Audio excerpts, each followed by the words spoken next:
In a small remote village, it was a place untouched by modernity, where the wisdom of the elders carried weight, and customs passed down through generations held sacred meaning.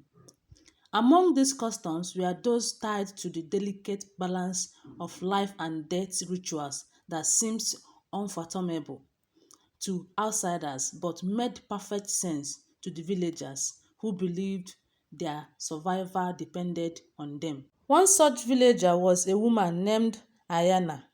She was known for her beauty, grace, and the depth of her love for her husband, Badu.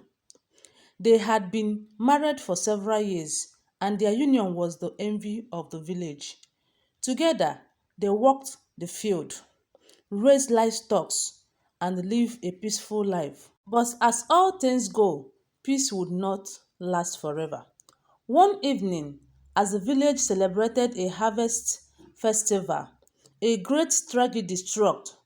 Badu had gone out to hunt wild games for the feast, and in a terrible twist of fate, he was attacked by a lion.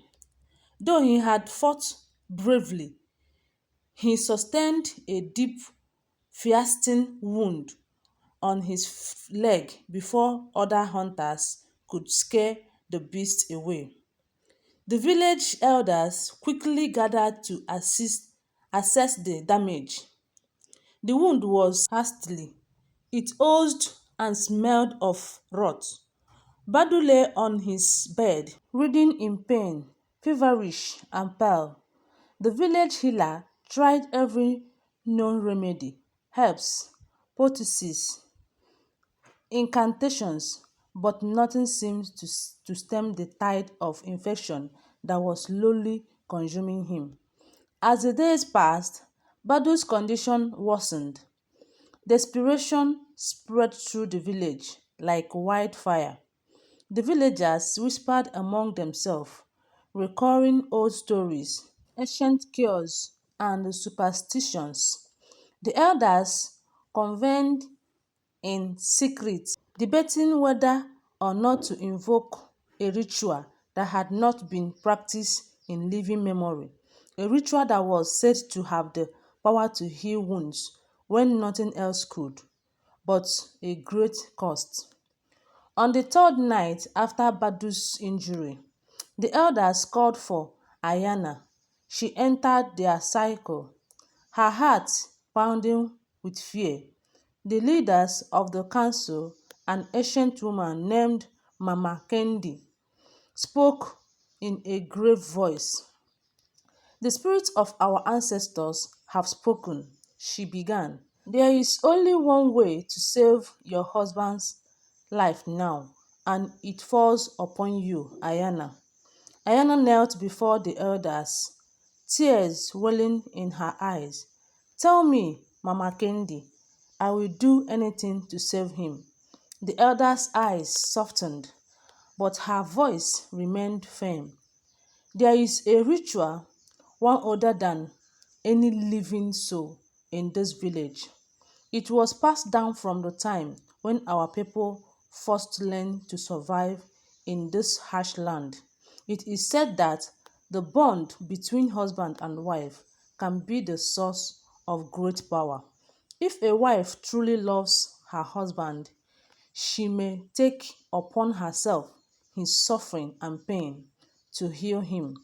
You must lick his wound, cleanse it with your own mouth." Ayana gasped. She had heard stories of such rituals in passing, but they had always seemed like myths, legend from a bygone era. To think that her love for Badu could manifest in such a tangible, grotesque way seemed unimaginable. "Lick his wound," she whispered, her voice trembling. "Yes," Mama Kendi confirmed. "You must cleanse the infection with your own tongue. Only through this art can you transfer the poison from his body into yours, purging the sickness that festers within him. It's dangerous. It is dangerous. you will be taking a great risk, but it is the only way. Ayana stood, her legs shaky, her mind racing. She couldn't fathom the thought of such an act, but the alternative, the death of her beloved Badu, was even more unbearable. She returned to her home where her family had gathered, waiting for word from the elders. They looked at her expectantly. What did they say? Her mother asked, her face lined with worry. Ayana hesitated, then repeated the elder's words. Her family felt silent, absorbing the gravity of the situation. Her father, a stern and pragmatic man, was the first to speak. You must do it, Ayana. You have no choice. Hey! Her mother nodded. The elders know what they are doing. This is our way, Ayana. It's not for us to question. Even her younger siblings, who were usually light-hearted and carefree, looked at her with wide eyes, urging her silently to accept her fate. Ayana felt a storm of emotions swirling inside her: fear, disgust, love, and duty. But most of all, she felt the weight of her family's expectation pressing down on her, and the weight of her love for Badu. She couldn't imagine life without him. She couldn't imagine the village without him. With a heavy heart, she made her decision. That night, as the moon hung low in the sky, Ayana entered the small hut where Badu lay, barely conscious. His fever had risen, and his skin was cold and clammy. She knelt beside him, the air thick with the smell of infection. "I am here, my love," she whispered, brushing a lock of her hair from his sweat-soaked brow. His eyes fluttered open, weak and glazed, but there was a flicker of recognition. He tried to speak, but no words came. Ayana steeled herself. This was the moment she bent down, her lips trembling, and brought her mouth to the wound.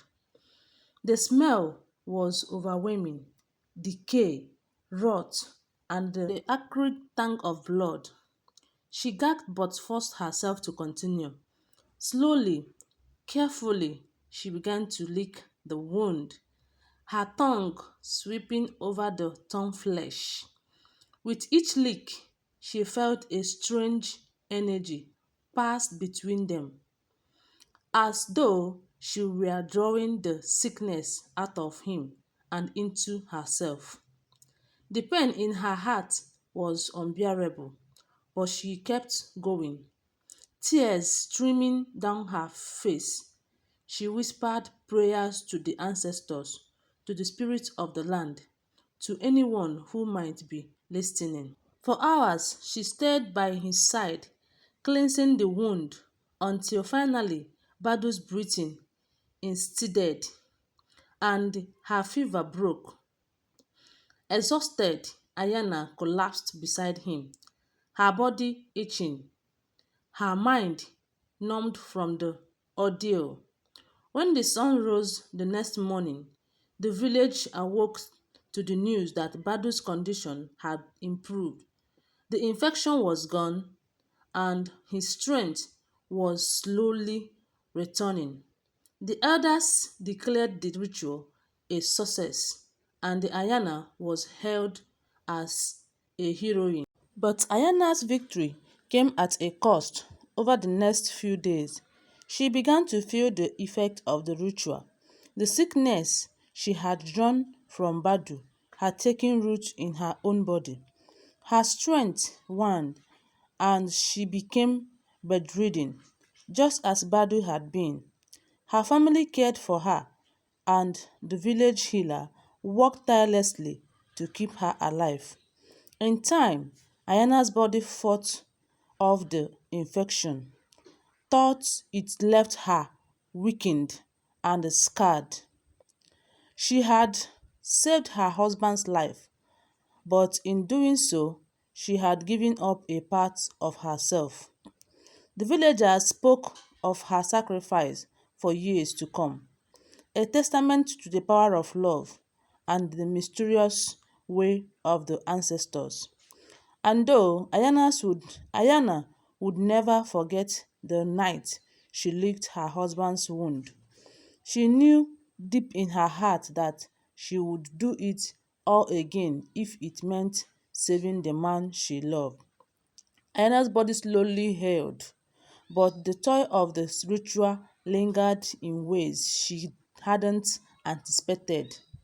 Although she had purged the infection from Badu, she soon realized the ritual had created a strange bond between them, one that went beyond mere love and devotion.